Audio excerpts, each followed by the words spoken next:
My name is John Slay. I'm 71 years old, and towards the end of last year, as a result of the bowel screening program and the subsequent colonoscopy, I discovered at the end of November that I had bowel cancer.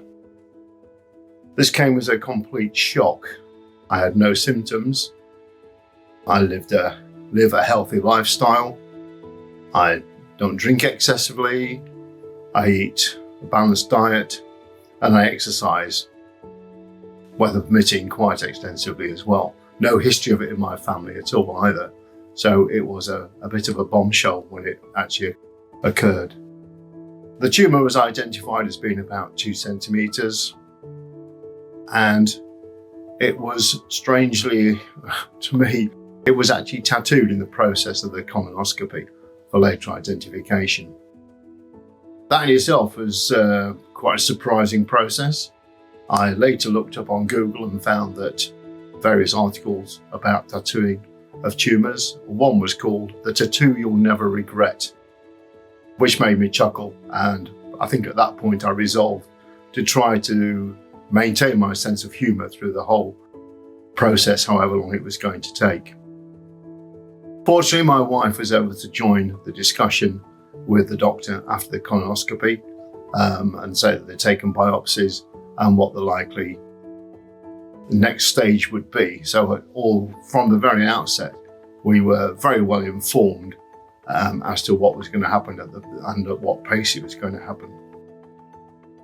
It was surprisingly quick that I had appointments to see the surgeon, anaesthetist, colorectal nurses, who were a great bunch of people who were very reassuring, very informative, as were all of the people, and made her feel very comfortable with the whole exercise. My wife was able to be in on all of those interviews and consultations, so we could share the information that we gleaned with our children and families and friends, and knowing confidently that the decision we'd made to go ahead with this was the right decision.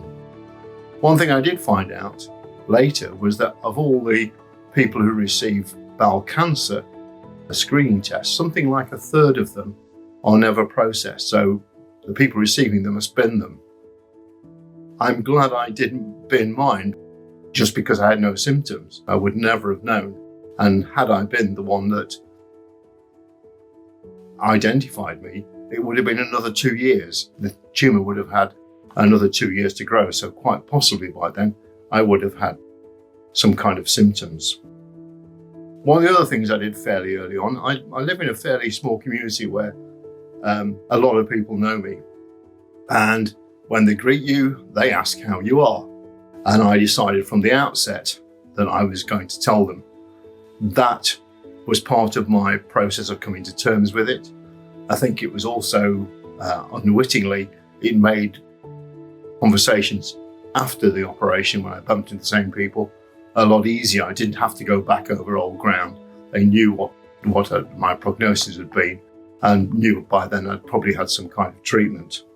Despite all of that, one of the things that was difficult was coming to terms with the fact that I'm a cancer patient. And it wasn't until one day from the hospital, I think I received 3 letters for different appointments.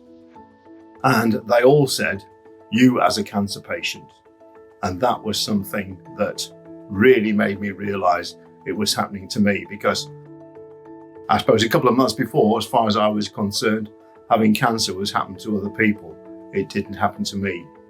I've subsequently found that a lot of people have had cancer of various forms that I've spoken to. I think it's reassuring that they're still around as the local postman or working in the shop, or people that we know socially. The operation was a keyhole surgery, which leaves relatively few marks. And as a result of that, I was up and around very quickly after the operation and walking around. Something that helped towards that, one other piece of advice I was given before the operation, was a long conversation with a pre-operative physio, which is something I wasn't expecting. But she advised me certain exercises, mostly sort of yoga-like, for strengthening the various muscles of the body that are likely to be affected. A few tips on diet, ways to proceed, including breathing. And the breathing I found particularly soon post-operatively, breathing was something that became actually quite important to me, and I realised how much that aided my recovery. 2 months, almost to the day since the operation, I'm getting back to normal. I've managed a fairly strenuous uphill walk after the pub yesterday, which seems fairly normal to me. It is, I suppose, because I'm 71, it is taking perhaps a little longer than I expected. I still think I'm probably 31, that it's going to happen very quickly. I'm feeling much more comfortable. I am confident that I can do more things each time I try and do a walk or something. I will do a little bit more. One of the other things that I will try to do is by telling other people. I hope that somebody somewhere hears that, the test that they've thrown away could possibly save their life. They may not have symptoms, they could be exactly like me, and that testing and the following colonoscopy potentially saves their lives. I'm glad I did it, and I will be working towards making sure that other people do the same as I did. So I'm looking forward to a summer now, being able to get away, hopefully, and continuing to recover.